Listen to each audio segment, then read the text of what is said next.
शरणागत वत्सल, भक्त वत्सल, दीन बंधु, दया सिंधु भगवान श्री राधा माधव की असीम कृपा करुणा से 84 कोस ब्रजमंडल धाम के हृदय स्थल श्री धाम वृंदावन से महापुरुषों की भावमयी उपस्थिति में शरण जी महाराज की परम पावन भावमयी सन्निधि में एवं आप सभी श्रद्धालु भक्त वैष्णवों की मंगल सन्निधि में मानव जीवन का सर्वोत्कृष्ट फल भगवत गुणगान, भगवत स्मरण का आनंद हम सभी भगवान श्री कृष्ण के मधुर दिव्य लीलाओं के माध्यम से प्राप्त करने जा रहे हैं। सर्वप्रथम आप सभी भक्तजनों के श्री चरणों में भगवत भाव से सादर वंदन, सादर नमन। आप सभी को भी यथा योग्य जय श्री राम, जय जय श्री राधे, हरि शरणम जय श्री वंशी विभूषितकरान् नवनीरदाभात् पीताम्बरादरुणगं फलाधरोष्ठात् पूर्णेन्दुसुन्दरमुखादरविन्दनेत्रात् कृष्णात् परं किमपि तत्त्वमहं न जाने। कृष्णात् परं किमपि तत्त्वमहं न जाने।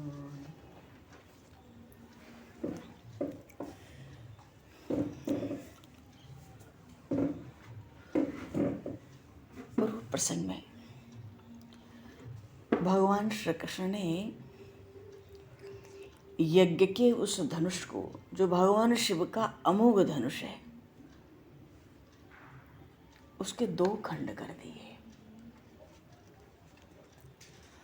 और कंस ने सेनापति के साथ जितनी सेना भेजी, प्रभु ने सब समाप्त और एक घड़ी के भीतर सब समाप्त।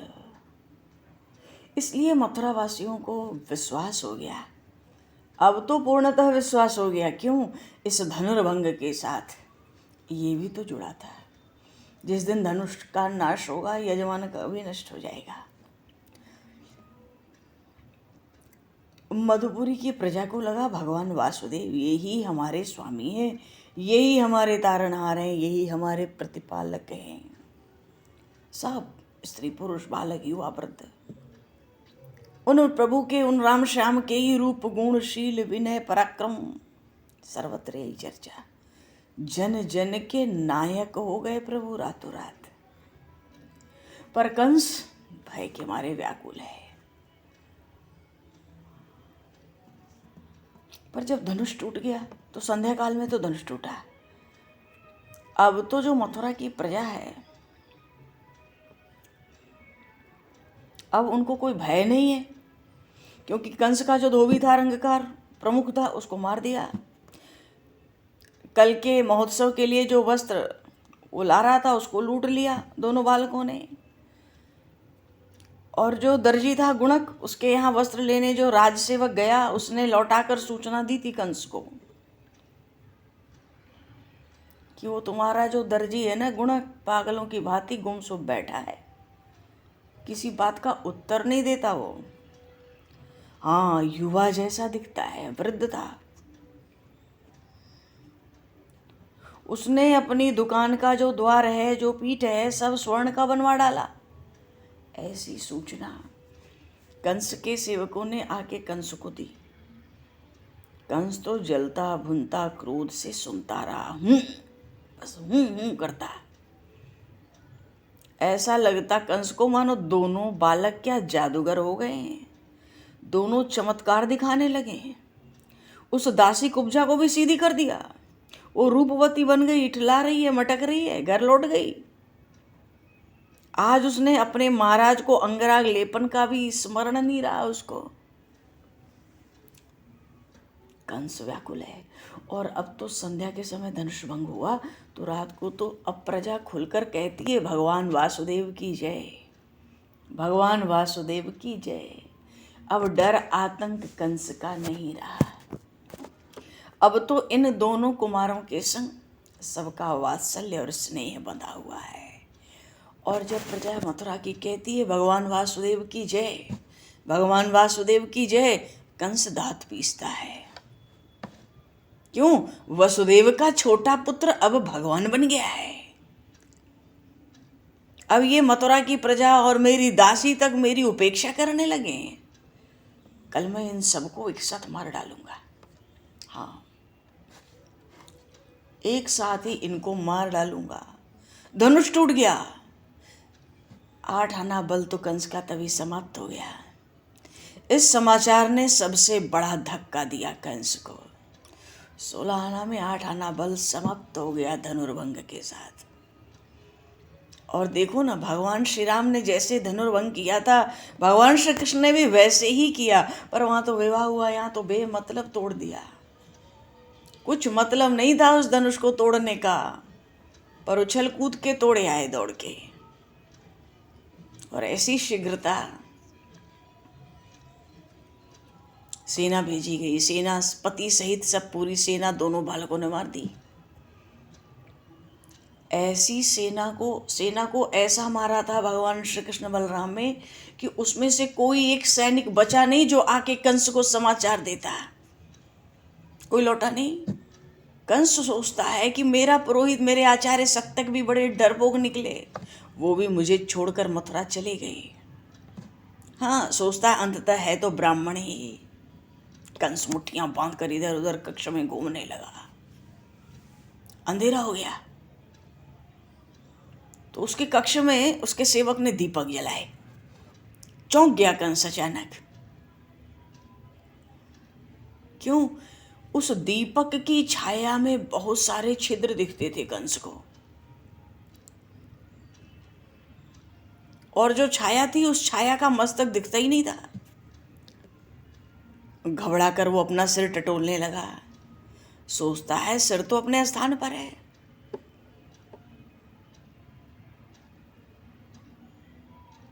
आज कंस की छाया में बड़े सारे छिद्र दिख रहे हैं, सिर भी नहीं दिख रहा है, जबकि सिर है। बाहर आ गया कक्ष से घबरा कर। सोचता आज मेरे नेत्रों को क्या हो गया है, मुझे हर तारा आकाश में आज दो दो दिख रहा है। वृक्षों के पत्ते तो स्वर्णिम लगते हैं, इतने स्वर्णिम मानो वृक्षों में आग लग गई है।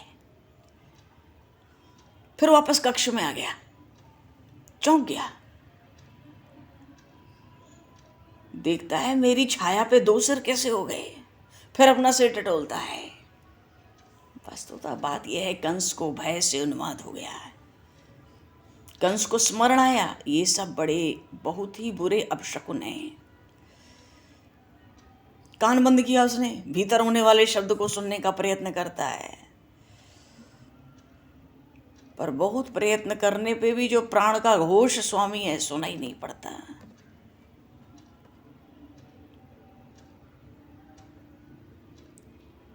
अपनी नासिका के अग्रभाग को देखना चाहता है, नहीं दिखलाई पड़ती। भौहों के मध्य के स्थान को देखना चाहता है, नहीं दिखलाई पड़ती। थोड़ी एक की भी झलक नहीं मिल रही उसको आज। अपशकुनों से घबराकर शैया पर लेट गया और उसने कहलवा दिया कि उसको कोई जगाए नहीं। आज रात को आहार व्यालू नहीं किया कंस ने।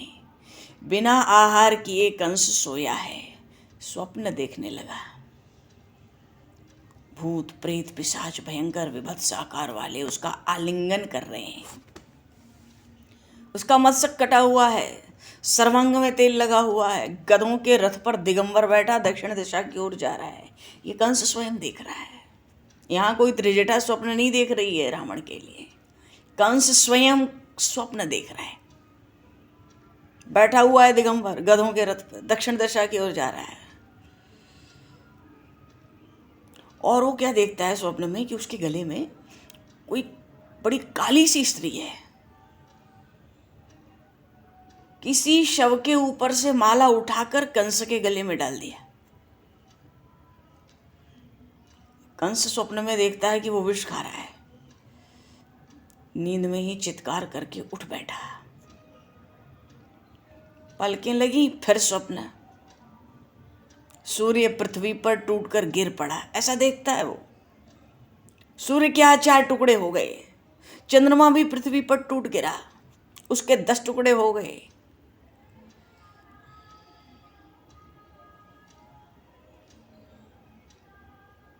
बड़ी विचित्र विचित्र शक्तियों को देख रहा है जो खप्पर तलवार लेके दौड़ी आ रही हैं उसकी ओर। कई बार भय से चित्कार करता है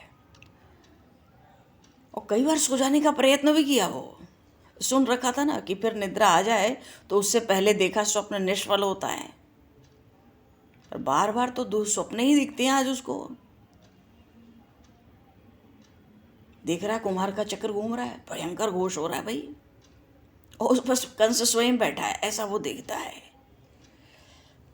देख रहा है तेली का एक बहुत बड़ा कोलू भी चल रहा है, कंस उसमें पड़ गया।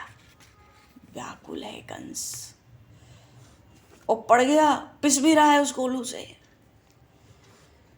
कहीं आधी जली लकड़ियों के ढेर लगे हैं, मानो मस्तकहीन कवंद का अर्थ ये जिसके मस्तक न हो। नृत्य कर रहे हैं कितने सारे। कहीं कहीं देखता है मेरा कटा हुआ सर आकाश में चिल्लाता हुआ घूम रहा है। एक सरोवर देखा उसने स्वप्न में, उसमें भस्म भरी थी, जल नहीं, ऊपर तक भस्म। कोई नग्न शुद्ध दिख रहा है तो गलित कुष्ठ से सड़ रहा है, और वो अट्टहास करता हुआ कंस का आलिंगन कर रहा है स्वप्न में। भाई इतना कुछ देखते देखते कंस ने घबरा कर शैया का ही त्याग कर दिया, पर जागने पर भी तो उसको कहीं चैन नहीं है। उल्लू आके उसी के कक्ष में बैठ कर कहीं उसको पुकार रहे हैं, कुत्ते रो रहे हैं, चारों ओर अपशकुन, मृत्यु के अपशकुन। उठकर बाहर निकल आया। बाहर निकला तो इतनी ओस की बूंदें पड़ी थी, उसके जो पैर थे वो भीग गए। कक्ष में फिर लौटा, पर आज कंस के पैरों के चिन्ह नहीं बन रहे हैं। ऐसा क्यों हो रहा है? एकांत में वो रह नहीं पा रहा है, भय से पागल हुआ जा रहा है। अपने ही भय का सामना करने का साहस करके वो बार बार खड़ा होता है। पर भाई वो समय आया, फाल्गुन कृष्ण त्रयोदशी की तिथि, शाम को चतुर्दशी हो जानी थी, तो महाशिवरात्रि का दिन था। बोलिए श्री गौरी शंकर भगवान की जय। तो महाशिवरात्रि का सवेरा हुआ, और भगवान शिव का वो अमोघ धनुष तो एक दिन पहले ही शाम को तोड़ दिया भगवान कृष्ण ने। और अभी तो अरुणोदय आरंभ हुआ है, सूर्योदय नहीं हुआ पूरा। महाशिवरात्रि का महान पर्व है। कंस ने दूत भेजे, सब मंत्रियों को बुला लिया खास आज्ञा देना आरंभ कर दिया। रंगशाला को फिर से सजाओ, फूल माले बंधनवार तोड़ सब सजाओ, जल्दी करो। बड़ी सुगंधित धूप जलाओ सब जगह चारों ओर। मल्ल क्रीड़ा होगी, महामहोत्सव होगा, घोषणा कर दो। जितने राजकीय बाजा बजाने वाले तुरंत अपना अपना वादन गायन सब आरंभ करो, एकदम विलंब नहीं होना चाहिए। भैया थोड़े ही समय में तो रंगशाला जो थी, जहाँ मल्ल युद्ध होना था, बड़ी मधुर मधुर बाजों की ध्वनि भी आने लगी। पर भैया धनुष तो टूट चुका था, सत्यजी नगर में नहीं थे उसके पुरोहित, इसलिए धनुर्यज्ञ की या माहेश्वर महायज्ञ की चर्चा भी व्यर्थ थी। अब तो बचा था इसके पास रंगशाला के भीतर जो मल्ल क्रीड़ा होनी है। तो सुबह सुबह ही पूरे मथुरा नगर में उसने बाजा बजवा दिया कि मल्ल क्रीड़ा महोत्सव है आज। माहेश्वर यज्ञ का तो अर्थ नहीं बचा, धनुष ही नहीं है। धनुर्यज्ञ का अर्थ नहीं बचा, धनुष ही टूट गया। उस वसुदेव के पुत्र ने तोड़ दिया। कंस ने आज आदेश दिया है देवकी वसुदेव को और उस मेरे पिता उग्रसेन को भी कारागार से बाहर ले आओ। सुरक्षित मंचों पर बैठेंगे, अलग अलग बिठाए जाएंगे। कंस के भीतर इन दोनों बालकों की हत्या करवाऊंगा इनके सामने, और नगर में घोषणा करो सब प्रजा को, सब नागरिकों के महाराज ने मल्ल क्रीड़ा देखने के लिए आमंत्रित किया है। वैसे भी जब भी ये माहेश्वर महायज्ञ करता, धनुर्यज्ञ करता था, तो मल्ल क्रीड़ा देखने सबको आना पड़ता था। और अंत में उसी धनुष पर जया चढ़ाता था, पसीने से लथपथ होकर, पर चढ़ा लेता था कंस। और बाण चढ़ाकर छोड़ता था, किसी निरपराधी प्राणी को मार डालता था। उसकी भयंकर चित्कार गूंजती थी। किसको मार देगा पता नहीं है। तो जब भी ये माहेश्वर यज्ञ करता था महाशिवरात्रि पर, हर वर्ष नहीं होता था, कई कई वर्षों में एक बार, और प्रजा को आना अनिवार्य होता था देखने के लिए, क्योंकि ये अपने पराक्रम का प्रदर्शन करता था, बाहुबल का। पर उस प्रजा में किसी को भी लगता था कि न जाने हम में से कल कौन होगा जो अपने घर नहीं लौटेगा। कंस धनुष पर बाण चढ़ा के न जाने किसका प्राण लेगा, क्योंकि वो धनुष तो अमोघ है, जा चढ़ गई, बाण आया तो फिर तो लक्ष्य वेदना ही पड़ेगा। तो लक्ष्य करता था कंस। चलो, अब आज कंस के पास कोई महोत्सव नहीं है, मल्ल क्रीड़ा, उसी का बाजा उसने बजवा दिया सुबह सुबह। और सबको अनिवार्य रूप से आना है, कोई घर में ना रहे। किसी के घर में कंस ने घोषणा कराई कोई नहीं रहना चाहिए, सब यहीं रहेंगे, और सबके घरों की रक्षा हो, इसलिए रक्षक व्यवस्थित हैं पूरे नगर में। जितने राजपुरुष हैं उस काम को संभालेंगे। अब जितने मथुरा के सम्मानित नागरिक हैं या राजसभा के मंडलेश्वर हैं, सामंत हैं, सबके पास विशेष दूत भेजो। और कंस तो कहता है मैं रंगशाला पहुंच रहा हूं, सब लोग वहां आने की शीघ्रता करें। कंस ने कोलिया पीड़ के महावत को सावधान किया, तुम तैयार रहो। बुलाया, बुलाकर कहता है ये नंद आदि जो गोप आए हैं ना, जब रंगशाला में पहुंचे तो पहुंचते ही जो तुम्हारा महागज है ना, 60,000 हाथियों का बल रखने वाला, उस द्वार पर लाकर खड़ा कर देना। और हाँ, उसको खूब सुरापान कराओ तुम। और जितने मल्ल थे उसके विशेष 4 थे, शलतोषल, मुष्टिक और चाड़ूर। शलतोषल तो गुरु हैं, मुष्टिक चाड़ूर के भी, उनको भी संदेश भेज दिया। बात यह है कि कंस को रात भर भय से नींद नहीं आई। अब वो सुबह उठ के करे क्या, सोएगा तो है नहीं, इतना बड़ा महोत्सव रखा है। उसने सोचा जो काम थोड़ी देर से शुरू होना था, दिन चढ़ने पे उसको जल्दी शुरू कराओ। उसको बस ये लगता था ये दोनों लड़के मर जाएं। ये कैसे जादूगर हैं, मेरी दासी कुब्जा को सीधा कर दिया, वो मुझे चंदन लगाने आती, उसका स्मरण ही नहीं है उसको, वो तो इठलाती घूम रही है मथुरा में। और सारे संदेश कंस को मिलते रहे। उस धोबी को कैसे छू के मार डाला, उस दर्जी को बूढ़ा से युवा बना दिया, सब कुछ स्वर्ण का। उस माली को प्रेम में अपने पागल कर दिया, न जाने क्या जादू करता है। कुब्जा को सीधा कर दिया, धनुष इसने तोड़ दिया उछल कूद में, खेल खेल में। सारी सेना ही मार दी सेनापति के साथ, मानो ऐसा मारा, धनुष का टुकड़ा उठा उठा के। दोनों भाइयों ने कोई खबर देने भी नहीं आया कि महाराज सब मर गए।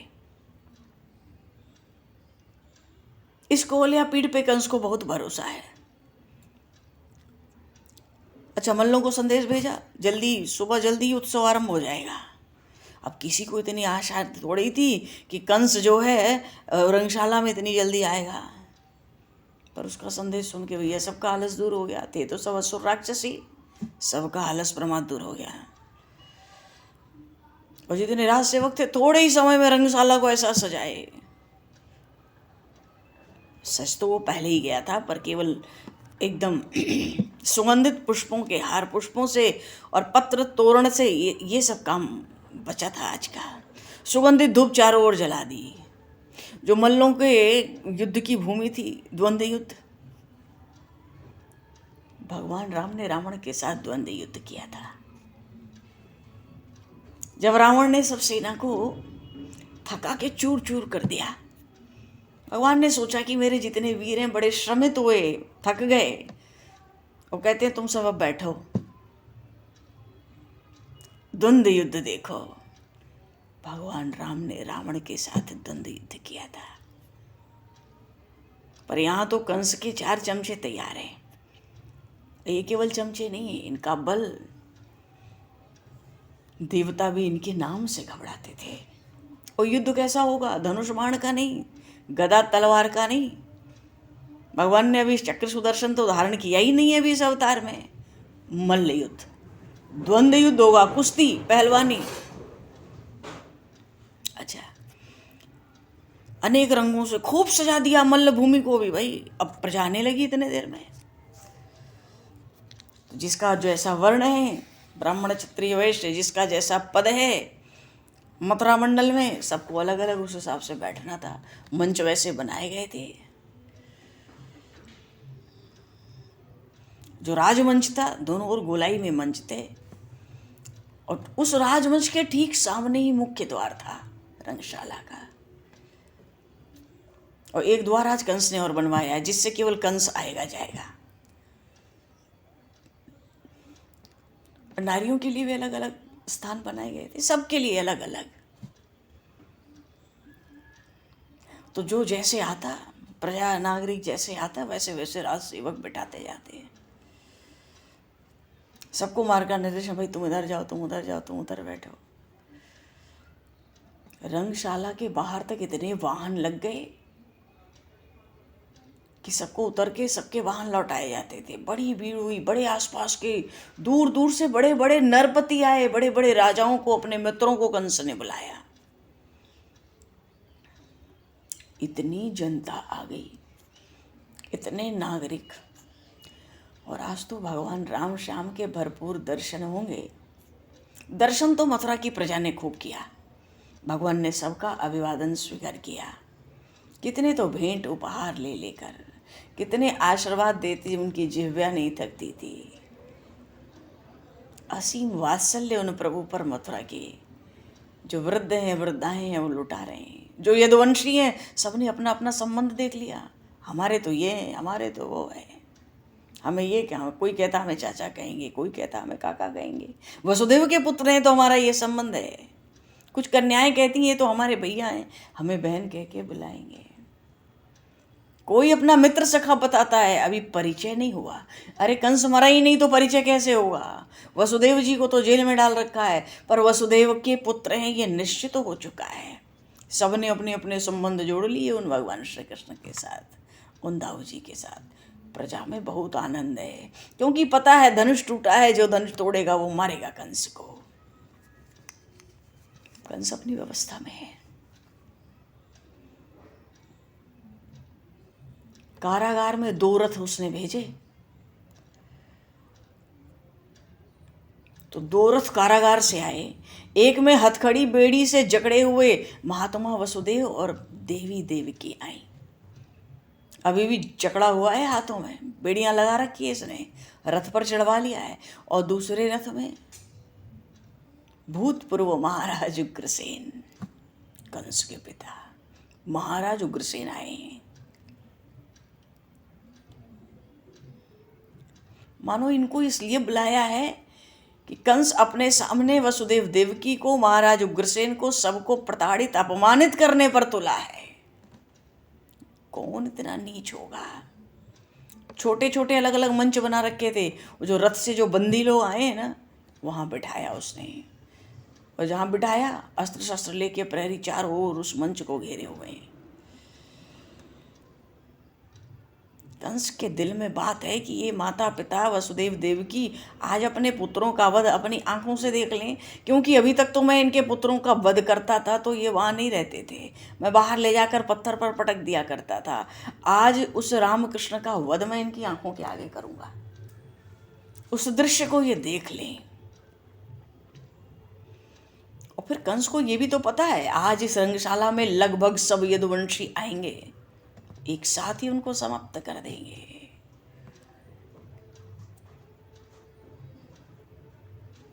आज तो मथुरा की प्रजा को भी मार देना था उसको। क्यों मथुरा की प्रजा पर क्यों क्रोध कर रहा है। कल वसुदेव के दोनों पुत्रों का इन्होंने इतना अभिनंदन स्वागत किया है, इसलिए कंस सोचता है उस कृष्ण बलराम ने कल धनुषशाला में मेरे सैनिकों के शव उसने भर दिए। जल निकलने वाले नालों से रक्त का प्रवाह दौड़ता था। कंस का संकल्प पिशाचों जैसा है। आज ऐसा ही वो करना चाहता है कि आज उन कृष्ण बलराम के उनके जितने भी यहाँ स्वजन सेवक और संबंधी हैं, सबके शव में रंगशाला में भर दूंगा। मानो कंस की योजना है, भयानक योजना। किस बात की? महासंहार मन में बना के बैठा है। पर कहाँ पता था कंस को कि उसके कंस की योजना मन में रह जाएगी। मन की योजना। कंस के सगे भाई आए, राजमंच को घेरे, बिल्कुल पास के मंच में बैठे हुए हैं। सूर्योदय होते होते तो भाई सब आने लगे, अपने स्थानों पर बैठने लगे। और जितने बंदी जन कंस के पुकारेंगे ना, महाराज आदिराज पधार रहे हैं, खूब ऊंचे ऊंचे स्वर से नगाड़े बज रहे हैं, कंस आ रहा है। सब अपने अपने स्थान पे खड़े हो गए। कंस का जो मंच था ना, सबके मंच से 10 हाथ ऊंचा था और चारों ओर से जालीदार पर्दे भी थे। मंत्रियों से घिर के आया था कंस, और बिल्कुल श्वेत वस्त्र पहना हुआ है आज, श्वेत मुकुट लगाया हुआ है आज, श्वेत चंदन उसने धारण किया है और श्वेत पुष्पों की माला उसके कंठ में। पता नहीं इतना श्वेत श्रृंगार करके क्या अपने भीतर की कालिमा को छिपाना चाहता था। हो सकता है वो काले काले रात भर जो भयानक अपशकुन हो रहे थे उनसे बचने का प्रयास कर रहा हो। कंस का बड़ा अभिवादन हुआ और उसने स्वीकार किया, भाई बैठा तब तो सब बैठेंगे। उसके जो खास मंत्री थे ना, उसके भाइयों के मंच पर पीछे की ओर अपनी अपनी जगह ले लिए। बना ले भाई, जगह बना ले। यह आज मथुरा का प्रधान समारोह है। तो इस प्रधान समारोह में एक प्रथा बड़ी पुरानी थी कि जितने राजा आए हैं जगह जगह से, जितने नरेश हैं, सबको उपहार भेंट करना है। तो उस प्रथा में कंस ने इधर उधर देखा, अपने मंत्रियों से धीरे से कहा कि नंदराय को और उसके सब गोपों को भी बुला लो, आज नंदराय को भी उपहार दिया जाएगा। वो कहता है जाके नंदराय से कहो कि वो पहले गोपों के साथ आ जाए, बालक पीछे आ जाएंगे, क्योंकि हमें उसको उपहार भेंट करना है सब राजाओं के साथ। और अगर वो ब्रजपति नंदराय आ जाए तो मल्ल कीड़ा महोत्सव आरंभ होगा। कंस कहता है मैं उसकी प्रतीक्षा कर रहा हूं। उस नंदराय को गोपों के साथ ले आओ, बालकों को भी छोड़ देना, कोई बालक अभी रंगशाला में नहीं आएंगे। अपने शब्दों में तो बड़े आदर का भाव दिखलाता है कंस। देखो भगवान जब अवतार लेते हैं, धर्म को निर्मूल करने पर तो कंस लगा ही था। उसके पास केवल अधर्म की सत्ता है। इसके पाप का घड़ा इतना भर चुका है कि महात्मा वसुदेव माता देवकी के इतने पुत्रों का वध करके भी, दोबारा कारागार में डालकर भी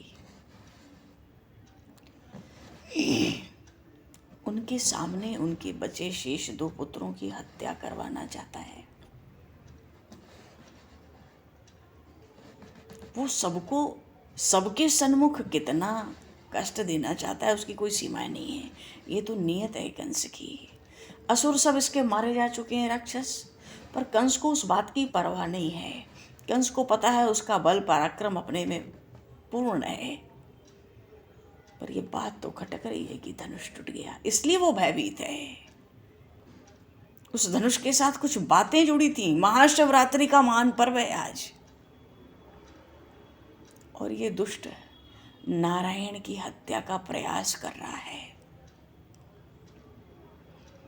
भगवान तो अवतार लेते ही हैं।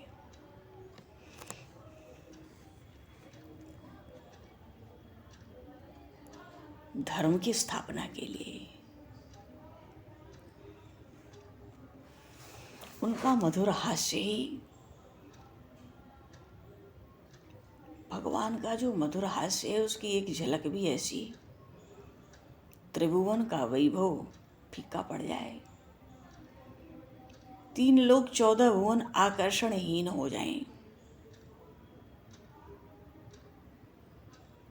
और जब भी किसी ने सामान्य प्रजा या साधु संतों को दुख पीड़ा देने का कार्य किया, मानो उसका विनाश निश्चित हो गया। और यही सब कुछ करने के लिए तो उन परम पिता ने इस पृथ्वी पर अवतार लिया, सामान्य मनुष्य की देह लेकर, और समस्त मानव जाति के कल्याण के भगवान आधार बने। केवल सनातन धर्मियों के लिए नहीं, संपूर्ण मनुष्यों के लिए, संपूर्ण विश्व के लिए भगवान श्री कृष्ण का अवतार एक आदर्श अवतार बना। भगवान श्री कृष्ण ने ही तो गीता जी में कहा, परित्राणाय साधूनाम विनाशाय च दुष्कृताम। यह अवधारणा भगवान श्री कृष्ण की है, ये वाणी भगवान श्री कृष्ण की है। इसी को चरितार्थ करके भगवान ने कहा ना, धर्म संस्थापनार्थाय संभवामि युगे युगे। अरे यही आशा तो जीव को सजीव किए रहती है। ऐसे लीला पुरुष भगवान श्री कृष्ण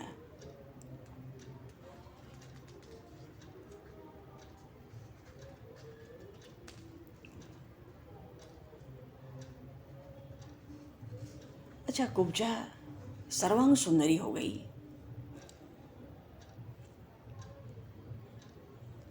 कंस के भय से अधिक उसको उन श्री कृष्ण के प्रति भक्ति भाव की प्रबलता रही होगी। तभी तो यही भाव उस वस्त्र सिलने वाले दर्जी गुणक के पास भी होगा, पुष्पों की माला गूंथने वाले उस निर्धन सुदामा में भी स्पष्ट है। कंस के भय से बढ़कर भगवान के चरणों में इनकी प्रीति है। तो भगवान तो कहते ही हैं, धर्म संस्थापनार्थाय संभवामि युगे युगे। भगवान श्री कृष्ण सर्वेश्वर हैं, सर्वसमर्थ हैं। अगर वो सर्वेश्वर सर्वसमर्थ हैं तो साथ ही वो अनंत करुणा सागर भी कहलाए।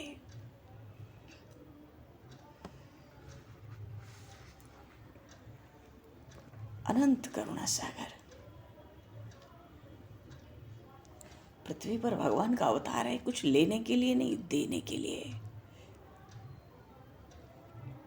और फिर भगवान श्री कृष्ण ब्रज से पहली बार मथुरा आए और दाऊ जी के साथ, अन्य सखाओं के साथ मथुरा को ऐसे देख रहे हैं। अत्यंत कौतूहल, बड़ा आश्चर्य, मानो न कभी कोई बाजार देखा, न कोई नगर देखा, न कोई जनपद देखा, न नागरिक कैसे होते वो नहीं देखा, ऐसी गलियां नहीं देखी, ऐसा बाजार नहीं, चारों ओर अद्भुत सजावट। कैसे कैसे भ्रमण कर रहे हैं भगवान, सजावट ऐसे देख रहे हैं।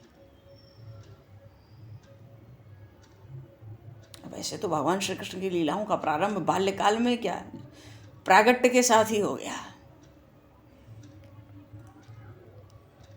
कंस तो उनकी हत्या के लिए भेजता था असुरों को, प्रभु ने सबका वध किया, मानो पृथ्वी का भार ही तो हल्का कर रहे थे। लेकिन भगवान श्री कृष्ण की वास्तविक लीलाओं का प्रारंभ तो अब होने वाला था। और इतनी उत्सुकता है उन प्रभु को कि अपने अग्रज को, शंकरषण को ले लिया, सखाओं को ले लिया और नगर का भ्रमण करने निकले थे।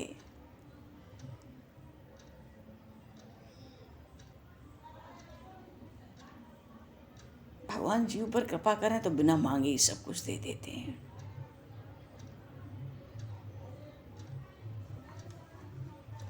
इस दर्जी को भगवान ने त्रिलोकी का सब सुख दिया। ये मथुरा के नागरिक जो है, प्रजा, सब देखते तो थे। ये जो तीनों घटनाएं थी, धोबी मिला, कुब्जा मिली, वो दर्जी मिला, ये तीनों घटनाएं, इनमें एक ही संकेत है, ये कि भगवान जो परम पुरुषोत्तम श्री कृष्ण हैं, ये जो लीला पुरुषोत्तम भगवान श्री कृष्ण हैं, इनको भक्ति भाव से अगर जीव स्मरण करे तो फिर मांगने जैसा कुछ रह ही नहीं जाता। बिना मांगे ही इतना कुछ वे करुणा सागर स्वयं ही दे देते हैं, जितना लेने वाला संभाल पाने में भी समर्थ न हो। पर भगवत प्राप्ति के लिए तो अटूट श्रद्धा भाव होना बहुत आवश्यक कहा गया।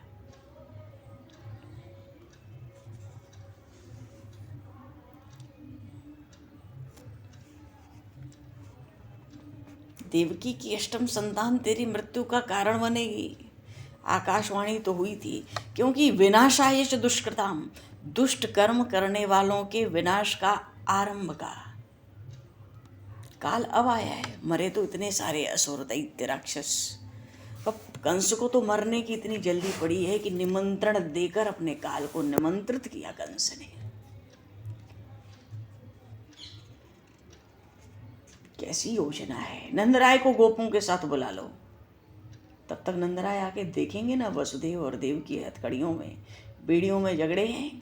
तब तक नंदराय और गोप देखेंगे कि महात्मा महाराज उग्रसेन, भूतपूर्व महाराज उग्रसेन बेड़ियों में कसे हुए, वो भी एक मंच पर राक्षसों को अस्त्र शस्त्र लेके कैसे घेर कर उनको खड़े हैं। बालकों को कहता है पीछे बुलाना। कंस पहले ही बैठा है, प्रतीक्षा कर रहा है सबकी, आ रहे हैं सब। भाव तो बहुत आदर सम्मान का दिखाता है अपने शब्दों में। उसी समय चाड़ूर, मुष्टिक, शल, तोशल, इन सब का अग्रगण्य कूट ये सब सेवकों के साथ आ गया। वो भी रंगशाला में वज्रकाय भीमकाय शरीर हैं इनके। एक से भगवान ने धीरे से कहा था कान में, देखो तुम लोग बहुत बड़े बड़े हो, बालक हैं, थोड़ा बच के लड़ना। भगवान तो यहाँ भी खेल ही करने आ रहे हैं।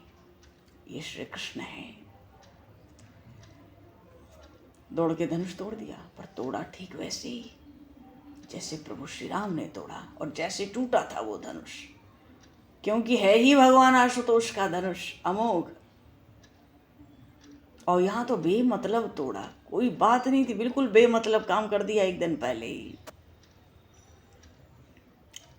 मानो रात्रि का अवसर दे दिया कंस को, तैयारी कर ले। ऐसे वज्रकाय भीमकाय मल्लार हैं पर्वतों की तरह।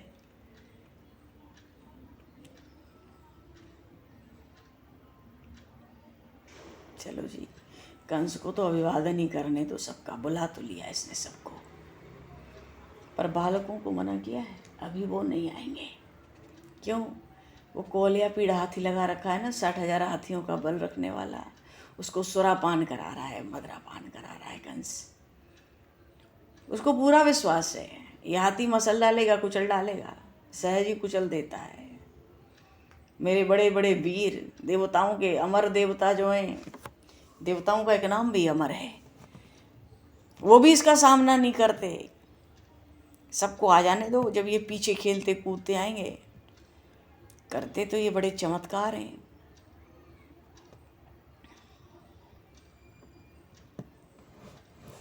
कंस सबके अभिवादन में लगा है। बोले श्री भक्त वत्सल भगवान की जय। भगवान श्री कृष्ण बलराम की जय। मरेगा कंस। अवसर तो आ ही गया है। बोले श्यावर रामचंद्र भगवान की जय। श्री गौरी शंकर भगवान की जय। श्री हनुमान जी महाराज की जय। सब संतन की जय, सब भक्तन की जय, सतगुरुदेव भगवान की जय। भगवान समय को दर्शित करते हुए अब आज यहीं पर वाणी को विराम, वाक्य पुष्पांजलि प्रभु के श्री चरणों में सादर समर्पित, और आप सभी को भी यथा योग्य। जय श्री राम, जय जय श्री राधे।